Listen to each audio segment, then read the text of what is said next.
Of course, Muhyiddin has resisted repeated calls to resign in the past. What is different now? What's different now is that it's blatantly clear that he does not have a majority of MPs in the lower house of parliament supporting him. UMNO, one of the composite parties in his coalition, a large number of their MPs effectively pulled the rug. In some ways, it's remarkable that Muhyiddin has staggered on to this point. This saga, depending on how you define it, has been running for months. In some ways, it's been running ever since March last year when he took over from Mahathir Mohamad. So what are the options available here? How does this kind of, I guess, best case scenario play out? What Malaysia really needs, Heidi, is an election to clear the air and make it abundantly transparent who has majority support.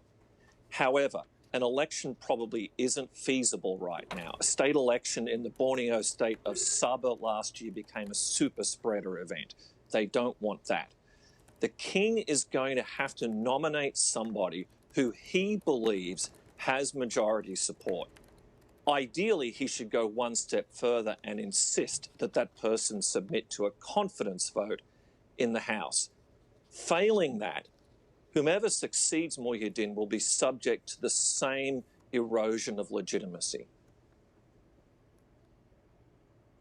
It's interesting. The two fatal flaws that are cited for Muhyiddin, are these weaknesses and vulnerabilities that would potentially afflict any successor?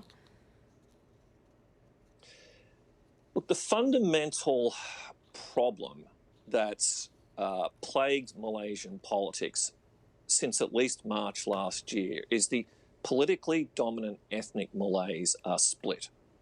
There used to be one dominant Malay party which led national governments since independence from Britain. That party was UMNO at the centre of a coalition. There are now multiple parties competing for the mainstream ethnic Malay vote. That is the root cause of this. The old UMNO-led edifice no longer applies. However, the new thing hasn't yet taken shape. So you've got this enormous fluidity. What would this uncertainty do to Malaysia's economy? Oh, well, it's not good. You know, Friday, the day that Muhyiddin made a last-ditch appeal to get opposition support, the government and the central bank downgraded growth forecasts. Malaysia is likely to still eke out some growth this year, but it's going to be pretty small beer. The Asian economic recovery writ large that places like Korea, China, Taiwan, Singapore have enjoyed, that has largely escaped Malaysia.